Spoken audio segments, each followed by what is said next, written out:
This is how we get fragmented. This is how we have less energy available. This is how we stay disoriented. This is how we stay confused. This is how we're not able to bring a project to an end. This is how we're not able to do the very things that we said we're going to do. It's not because we're lazy. It's not because we don't have enough will. Our energy is tied to the past. Our energy is still being used, right? So this program is still running. And unless we complete and clear, our energy will be used without being available to us to use today. Hello and welcome back to the healing series. While we're on this quest, this mysterious quest of healing. So in the series, we're tackling what is healing actually about? How does it actually work? What are the common misconceptions that we have that actually keep us away from our success that we're seeking in this? And what are some alternative ways to look at it that are going to help us make progress and get the results that we want?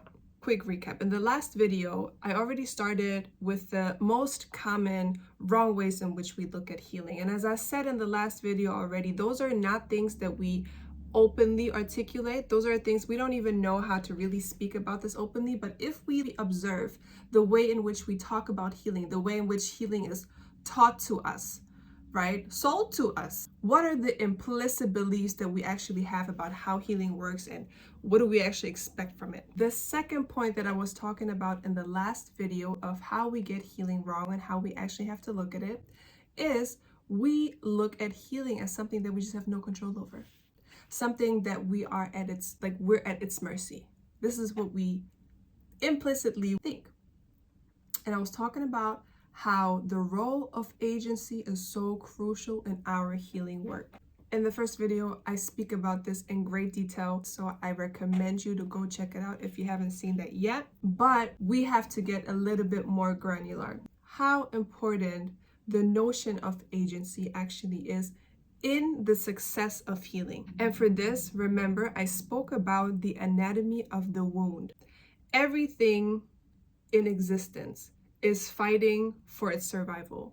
That goes for everything. That goes for living beings, that goes for organisms, that goes for plants, that goes for thought patterns, that goes for emotional loops. It goes for everything. Everything that exists, everything that has its own motion fights for its survival.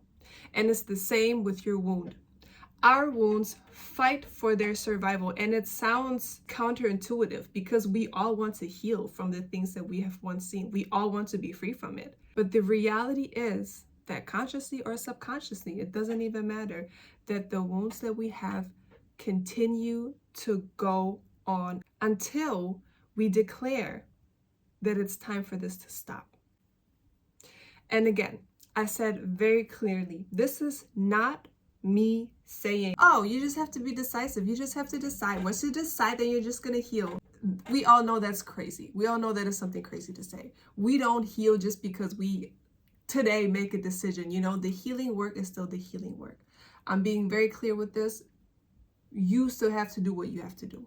But I am saying that without a sense of agency, without a sense of I am in charge, I will make sure this process will go through from start to finish. Without this quality of agency, without this quality of decisiveness, the healing process will be dragged and dragged and dragged because, again, the anatomy of the wound, like everything else in existence, is fighting for its survival. And unless there is a counter force that says, no, this is where it stops, our healing success will be delayed. Today, I want to get more granular. So when exactly does agency come to play? How exactly does it work? We have to get into the mechanics of healing. Healing is a motion of completion and clearing. Completion and clearing. This is what healing is at its very root. Another way of describing completion and clearing is forgiveness. And I intentionally did not lead with the word forgiveness because forgiveness is also something we have to gain a new, more refined, more accurate understanding of. See, forgiveness, and this is now going to change everything for you. Forgiveness is not morality. Forgiveness has nothing to do with morality. Forgiveness is not, I'm forgiving a person for doing something horrible, and now I'm getting points in heaven, and because of that, I'm being rewarded with a healed heart. This is not what happens. This is not it. Forgiveness is not morality. Forgiveness is not about morality. Forgiveness is not about morality. Forgiveness is a functional tool that is available to you, me, all of us to become free again. Completion and clearing, completion and clearing, completion and clearing. Forgiveness is so powerful because if we don't do it, if we don't engage in it, the tabs on the computer, our wounds actually remain open.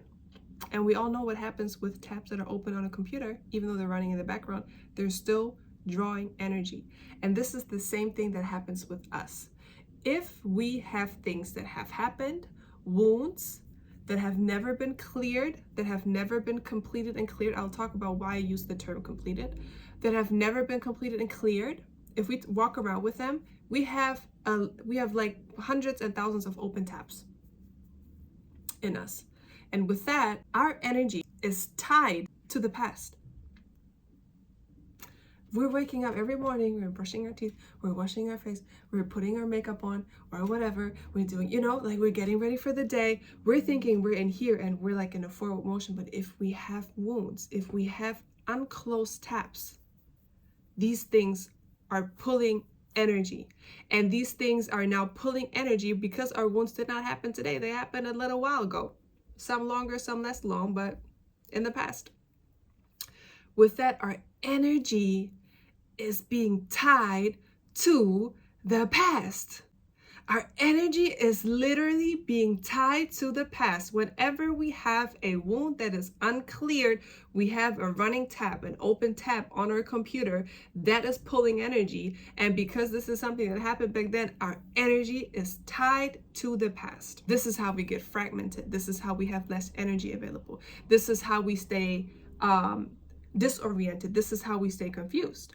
This is how we're not able to bring a project to an end. This is how we're not able to do the very things that we said we're going to do. It's not because we're lazy. It's not because we don't have enough will. Our energy is tied to the past. Our energy is still being used, right? So this program is still running. And unless we complete and clear, complete and clear, complete and clear, our energy will be used without being available to us to use today, to use for something in the future. This is why healing is so important. This is why, and again, in this video in particular, I'm using healing, forgiveness, completion, clearing. I'm using this as one frequency to describe a motion, a deliberate motion of freeing ourselves from things that have happened in the past. So this is why it's so powerful. This is why it's so important. With healing, with forgiveness, with this motion of clearing, completing, and clearing, what happens is that we are creating the conditions in our body and our minds for the future. We're creating the conditions, the very conditions, the foundation for a new life. This is what we're doing at its very core. But how do you actually do it? And what does it actually mean when I say complete, clear, complete, clear, complete, clear, complete, clear, right? What does it mean? I'll be sharing my own experience with this, okay? Long story short, I was led to another Native American practice. I don't know which tribe exactly, but I was led to another practice that is called recapitulation. What you do in a recapitulation is you literally confront everything that has ever happened, everything that has ever caused you any pain.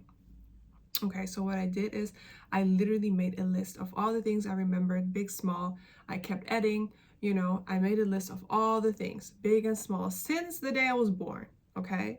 With each item, okay, I would take like half an hour in the evening and I would go through all of them. I would take one per night, or sometimes one item took a couple nights, or sometimes they were smaller things. I would be able to work through 2, 3, 4, 5 items in one evening, okay? It is an ongoing thing, right? But what happens in that motion is you take that item, you bring it into your consciousness again, you go in, and what happens is you're going in there with the intention of releasing it to the past, to where it happened. You're just giving it back. You're just giving it back. Every time I breathe in, I feel it. Every time I look to the left and breathe out, I release it back. I give it back. I give it back. And this is what I do for the rest of the 30 minutes. I breathe it in. I'm in it completely. I'm feeling it fully. And then I give it back. And this is the motion. You bring it into your awareness, so it's like, so it fills you, and then you're giving it back. And you're giving it back. And you're giving it back. And you're giving it back. And somehow, over time, with this motion, instead of the body being filled with pain, you're now putting the pain back. You're actually releasing the pain. You're actually taking the pain out of your body, and more, the body begins to be filled with neutral ground instead, healed ground instead. You're literally changing your body. You're literally changing the compositions and the tissues in your body with this, right? When we are in a very, traumatic, stressful situation, when we're young, for example, the situation exceeds our capacity at time to deal with this, okay? So what happens is the emotions get frozen. This is why we speak of completing and clearing. Completing in the sense of we are living it from front to back. And when we're living it, we are seeing, like, we're doing the thing that we're always avoiding, right? We never want to feel this again. We never want to get even close to this. But the door to leaving that is to feel it in its entirety and then releasing it. Feeling it in its entirety and then leaving it again. This is why we speak of completion. We're bringing this thing to an end. This thing that once froze in us, we're defreezing it and we're bringing it to an end and we're releasing it. Now, we're getting one layer deeper. We're getting one layer deeper. Now the question is, and this is now the core of today's teaching, so pay attention. Why is this actually so hard?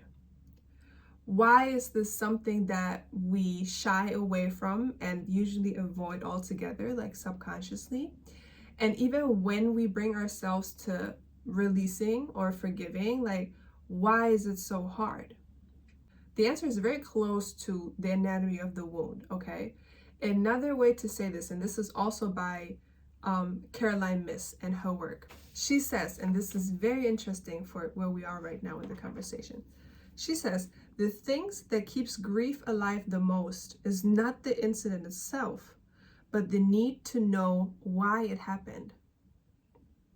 The things that keep grief alive the most is not the incident itself, but the need to know why it happened.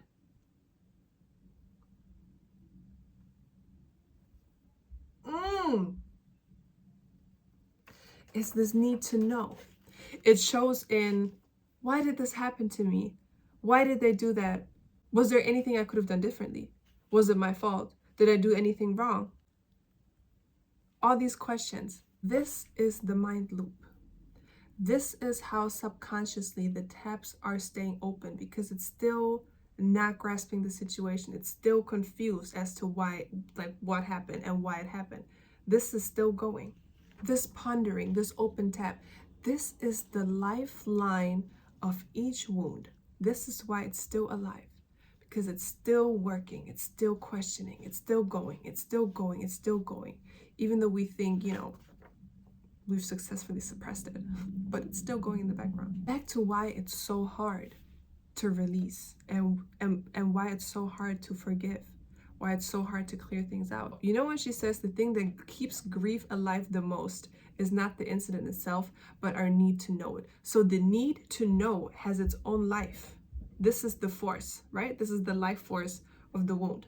It's still going. In my own experience, when I did this exercise, for example, like for the first time, I could see so clearly that reliving the situation itself is not the hardest part. It's not. Reliving the situation is not the hardest thing. Because let's be very honest, like at first it might seem like, oh, why would we bring all of that up? Like, isn't that such a bummer? Doesn't it, like, is it even necessary? But let me ask you this. Is it really gone in our everyday lives? The truth is, the things that really keep you stuck, the things that really stuck with you, it could be things that happened like 10, 20, 30 years ago. If it's something that really shaped you, traumatized you, like did something to you, it's never far away. If we're being honest, the things that we carry around with us, they're very present. They're very present. We might not talk about that every day. It might not be something we come to articulate every day, but they're never far. They're never far. So in that sense, reliving it and bringing it up again consciously now really cannot be the worst thing, because we're always running around with that anyway, right? So what I noticed is not reliving the thing. Like, yes, it was painful. Yes, it was very hard to do it. But here is the kicker. You know what the most difficult thing was in all of this? You know what the hardest thing was? It's reliving the situation. While at the same time saying to yourself, like for real, we are now letting this go. I can still feel it. The hardest part is not reliving the incident itself, but it is reliving the incident while telling ourselves, declaring to ourselves that we're now letting it go. Now, with this, we are at the root. With this, we are at the very, very, very, very root of this wound and of our healing. Because the just reliving is not going to do much, because, as I said, we're doing this every day regardless, even though we're not talking about it, right? Let's be very honest. It's with us all the time. The reliving is not the hardest thing. The reliving while telling yourself, this is not about to end. This motion brings out the height of the wound. And when you're in there and you're in that height and you're like bringing it up, with the intention of like, I'm letting go, I'm letting go, I'm letting go, I'm letting go, I'm letting go, I'm letting go. If you can stay at this point and you can keep your determination at this very point, and you can keep this determination of like, you want to move further, you want to succeed, you are about to win this, you will win this, there's no way, you're not going to back down, you will bring this to an end. If you do this and you do this and you do this, and this thing is at the height and the height and the height and the height and the height, and you hold it and you hold it and you hold it and you hold it,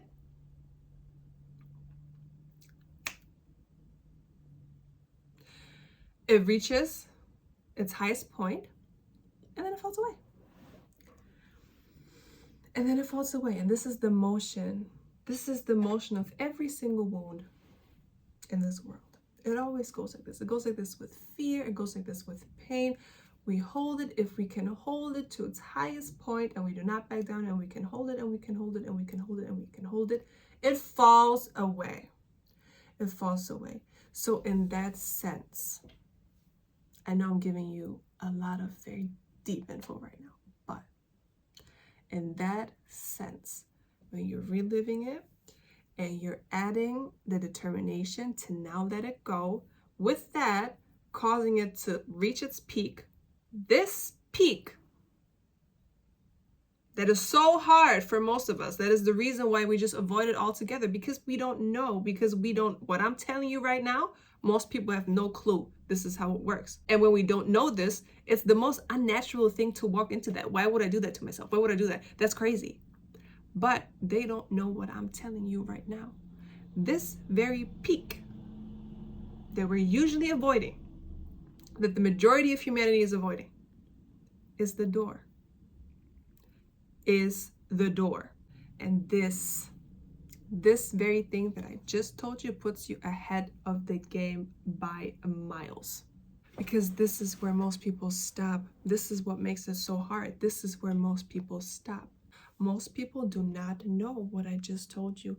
Most people do not know that when it comes to, having a wound, that completion and clearing is, one, even possible. And two, they don't know that when you are in it and the way it feels, they don't know that the very thing that makes this so scary is actually the thing they just have to bring to completion. It's actually the thing they just have to face, bring to completion, and release back to where it came from. So yeah, in many ways, the experiences that we have that gives us wounds, in many ways, that is a process that was started, and healing is the thing that brings this process to an end, closes the tab, and enables us to be present in our lives today and deploy our energy for today and for the future. So if you are watching this video, if you have come across this, use this information. Use this information to free yourself. Use this information to arrive into the present again, and use this information to gather your energy and finally, be able to direct the fullness of it into the things that you want. Right? We all understand the most natural thing would be, I don't want to have anything to do with any of that ever again. I just want to keep moving. But the reality is, unless we do this, unless we complete things and we clear them and complete them and we clear them, the tabs are open, our energies are tied to the past. Every time our energies are tied to the past, subconsciously we will think about it. And whatever we think about will create dividends in our today lives and tomorrow's lives. This is how we keep even the reality up, right? We want to close this. So use this information. This is exactly what most people do not know. And because they don't know this very understandable natural avoidance of it becomes so built in and so normalized that so many of us do not reach the healing and the freedom that we deserve. And the freedom and the healing that we deserve, and also the world deserves to see you healed in. That was not the best English, but the world deserves to see you healed. The world deserves to have you healed. The world deserves the things that you're putting out when you're in your best state. So with this information, use it.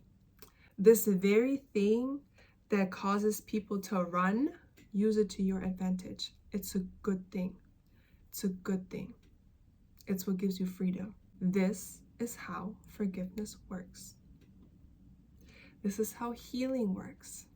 This is how completion and clearing works. This is how you free up your energy from the past and deploy it for the outcomes you actually want in life. This is the very motion. And again, I'm telling you all of this. Why? Because I am in service of the genius, wonderful, innovative, beautiful things you came, each and all of you, came to bring into the world. The wounds, the trauma, the stories, the things we have experienced are not the ending point. They're not the ending point. They are a part of the story. They are a part of the larger story. What healing does, and I always say this, there is no substitute to healing. What healing does is it transforms the very things that dragged you down. It transforms the wounds, the pains, the aches. It transforms that into wisdom, into tools, into skills, into superpowers. This is what the motion of healing does. This is what I say. You are not a wound. You also are not the healing. You're bigger than all of that. You're bigger than all of that. And the motion of healing will reveal that to you. The motion of healing will show you that. This is what healing does for you.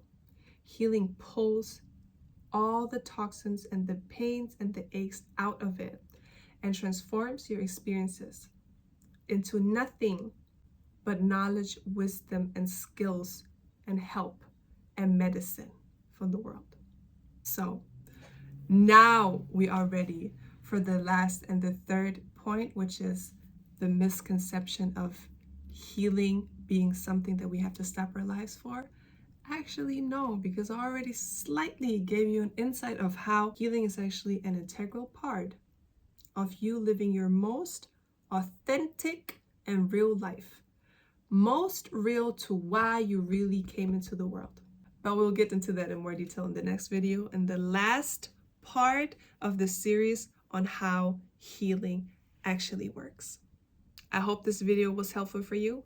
If it was, hit the like button, leave me a comment, leave me something that really resonated with you. Share it with someone you feel like needs to hear this. And I'll see you for round 3 in the next video.